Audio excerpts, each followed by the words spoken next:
Welcome alpha. கர்த்தராகிய இயேசு கிறிஸ்துவின் நாமத்தினாலே உங்களை வாழ்த்துகிறேன். நாம் இன்று பார்க்க போகிற காரியம் தேவனுடைய அழைப்பை பற்றி. முதலாவது, ஆபிரகாமை கர்த்தர் எப்படி அழைத்தார், யாக்கோபை எப்படி அழைத்தார், ஈசாக்கை எப்படி அழைத்தார், ஒவ்வொருத்தரும் அழைப்பு பற்றியும் நம்ம பார்த்து கொண்டு வருகிறோம். இப்போ நம்ம ஆபிரகாம் முடிச்சுட்டு ஈசாக்கு இன்னும் முடிக்கல, யாக்கோபுக்கு நேரம் வந்திருக்கிறோம். ஏன்னா இந்த அழைப்பு கொஞ்சம் நூதனமாக இருந்துச்சு. இவன் தன்னுடைய சகோதரனுக்கு விரோதமாக காரியத்தை செய்துவிட்டு தப்பிச்சு ஓடுறான். ஆனால் கர்த்தர் தெரிந்து கொள்ளுதல், அவனை முதலே தெரிந்து கொண்டார். மல்கியாவில் போட்டிருக்கோம், மல்கியா 1ஆம் அதிகாரத்தில் போடப்பட்டிருக்கோம், கர்த்தர் ஏன் யாக்கோபை தெரிந்து கொண்டார் என்று. அதனால் கர்த்தர் அவனோடு ஒரு உடன்படிக்கை பண்ணுறாரு. அதை குறித்து வாசித்தோம். அப்பொழுது அந்த இடத்துல ஒரு இடத்துல போகும்போது படுத்துக்கிறான். படுத்துட்டு அங்கே இடத்துல கர்த்தர் அவனுக்கு தரிசனமாகி கர்த்தர் சொல்லுகிறாரு, நான் ஆபிரகாமின் தேவனும் ஈசாக்கின் தேவனும் யாக்கோபின் தேவனுமாக இருக்கிற தேவனாய் கர்த்தர், நீ படுத்திருக்கிற இந்த பூமியை உன் சந்ததிக்கு தருவேன். உன் சந்ததி பூமியின் தூளை போல் இருக்கும். நீ மேற்கையும் கிழக்கையும் வடக்கையும் தெற்கையும் பரப்புவாய். உனக்குள்ளும் உன் சந்ததிக்குள்ளும் பூமியில் உள்ள வம்சங்கள் எல்லாம் ஆசீர்வதிக்கப்படும். இது ஒரு கிரேட் பிளஸ்ஸிங். உன்னோடு நான் ப்ளஸ் அது இல்லாமல் இன்னொன்று சொல்கிறாரு, நான் உன்னோட கூட இருந்து நீ போகிற இடமெல்லாம் உன்னை காத்து உன்னை இந்த தேசத்துக்கு உன்னை திரும்பி வர பண்ணுவேன். நான் உனக்கு செய்ததை செய்யும் அளவும் உன்னை கைவிடுவதில்லை. It's a wonderful promise. ஆபிரகாமுக்கு கொடுத்த மாதிரி இல்லை, கொஞ்சம் வித்தியாசமாக இருக்குது. ஆனால் மோர் இன்க்ளைன்டு, கூடவே இருக்கிறேன் அப்படின்னு சொல்லி அவனை என்கரேஜ் பண்ணுறாரு. ஆனால் அவன் ஒரு ஏமாற்றி தான் வரான். ஆனாலும் கர்த்தருடைய தெரிந்து கொள்ளுதல் அவன் மேலே இருப்பதினால் கர்த்தர் அவனை கைவிடுவதில்லை என்று சொல்லி அவர் சொல்லுகிறார். உடனே அவன் என்ன சொல்கிறான், எந்திரிச்சிட்டு அந்த இடத்துக்கு பெத்தேல் என்று பெயர் இட்டுட்டு அவன் சொல்லுகிறான், தேவன் என்னோடு இருந்து நான் போகிற இந்த வழியில் என்னை காப்பாற்றி உண்ண ஆகாரமும் உடுக்க வஸ்திரமும். இதில் இவனுக்கு டவுட் இல்லை, தேவன் என்னை கண்டிப்பாக காப்பாற்றுவார். ஆனால் நடுவில் கொஞ்சம் சந்தேகம் வருது அவனுக்கு. என்னோட கூட இருந்து நான் போகிற இந்த வழியில் என்னை காப்பாற்றி கூட பாருறேன்னு சொல்லுறவர் இதெல்லாம் கொடுக்காம இருப்பாரா? இன்றைக்கும் விசுவாசிகளுக்கும் எல்லாருக்கும் இதே சந்தேகம் தான். நான் உன்னோட கூட இருக்கிறேன், நான் உன்னை நேசிக்கிறேன் அப்படின்னு கர்த்தர் சொல்லும்போது, ஆனால் ஒவ்வொருத்தரும் இந்த டவுட்டை தான் போடுவோம். கர்த்தர் எனக்கு கூட இருந்து என்னை காப்பாற்ற உண்ண ஆகாரமும் உடுக்க வஸ்திரமும் இதெல்லாம் கொடுக்காம போயிடுவாரா? கர்த்தர் மத்தேயு 6ஆம் அதிகாரத்தில் வெரி கிளியராக சொல்லியிருக்காரு, நீங்கள் உங்கள் பரமபிதாவை நோக்கி கூடும்போது அவர் நிச்சயமாக கொடுப்பாரு. நீ அப்பத்தை கேட்டால் நீ கல்லை கொடுப்பியா உன் பிள்ளைக்கு? கொடுக்க மாட்டேன். மீனை கேட்டால் பாம்பை கொடுப்பியா? கொடுக்க மாட்டேன். பொல்லாதவர்களாகிய நீங்கள் உங்கள் பிள்ளைகளுக்கு நல்ல ஈவுகளை கொடுக்க அறிந்திருக்கும் போது பரமபிதாவாகிய நான் அதிக நிச்சயமானவைகளை உங்களுக்கு கொடுத்து அதிகமாக உங்களை ஆசீர்வதிப்பேன் என்று கர்த்தர் சொல்லு. இதுதான் கர்த்தர் அங்கே சொல்கிறார். இதுதான் இன்றைக்கும் நம்மளுக்கும் உள்ள கேள்வி. நம்ம எல்லாருக்கும் எனக்கு ஜெபம் பண்ணுங்க, எனக்காக ஜெபம் பண்ணுங்கன்னு கேட்ட உடனே அவங்க மனுஷர் கேட்குற கேள்வி, கர்த்தர் என்னை ஆசீர்வதிக்கும்படி ஜெபம் பண்ணுங்க, என்னை இது பண்ணுங்க. ஒன்று நல்லா புரிஞ்சுக்கோங்க, நீங்கள் கர்த்தர் ஆசீர்வதிக்கிறார், அவர் ஆசீர்வதித்து கொண்டு தான் இருப்பார்.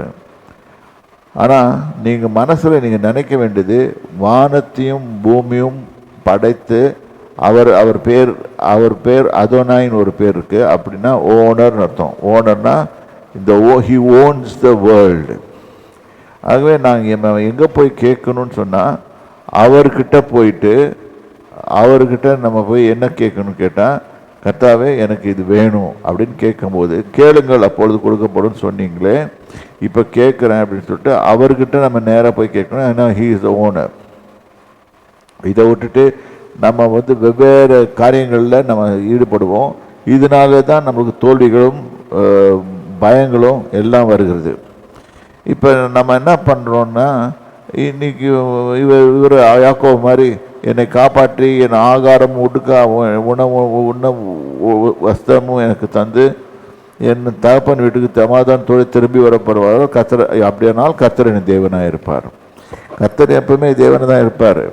ஆனால் எதர் யாக்கோபு சொல்கிறாரோ இல்லையோ பாருங்க. ஆனால் இந்த மனுஷனுக்கு சந்தேகமும் இருக்குது. ஏனென்றால் இந்த மாதிரி பேசுகிறான்னா, இந்த ஆள் பேசுகிறாரு சொன்னால் இவர் செய்துட்டு தப்பு.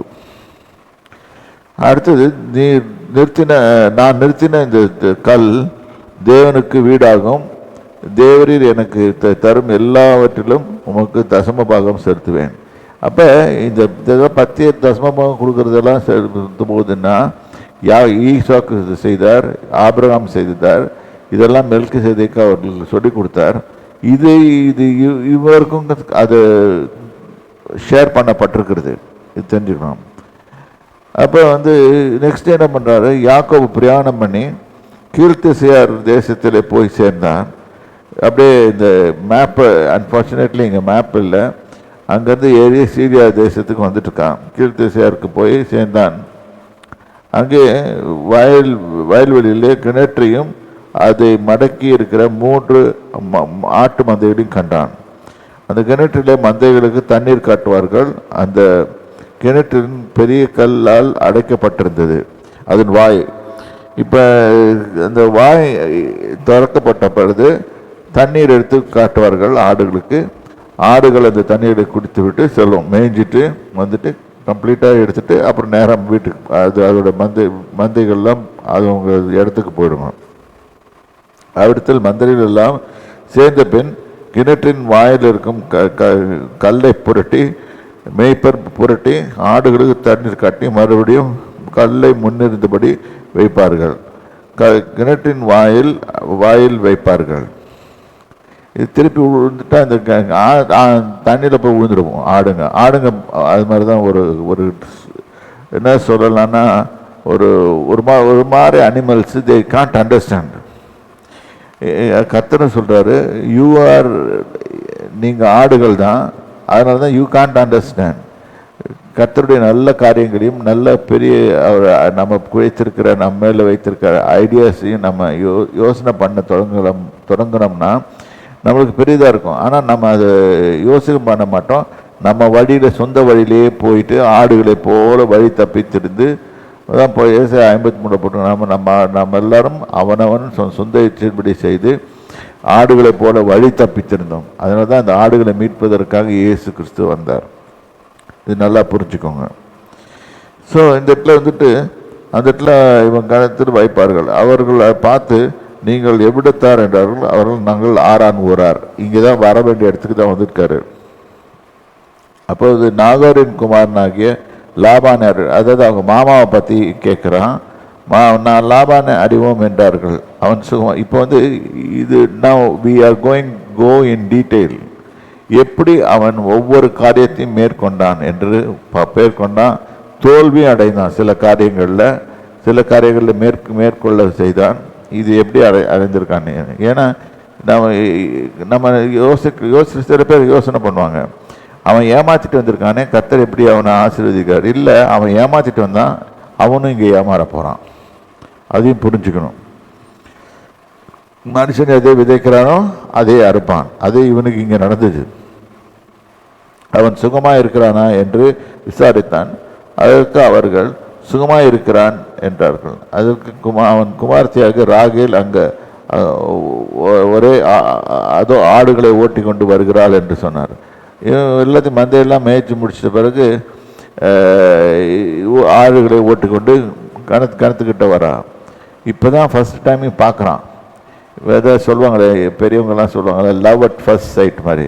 அது மாதிரி இவனுக்கு லவ் அட் ஃபர்ஸ்ட் சைட் வந்துருச்சு. அந்த பொண்ணை பார்த்தோன்னா இவருக்கு ஒரு லவ் வந்துருச்சு.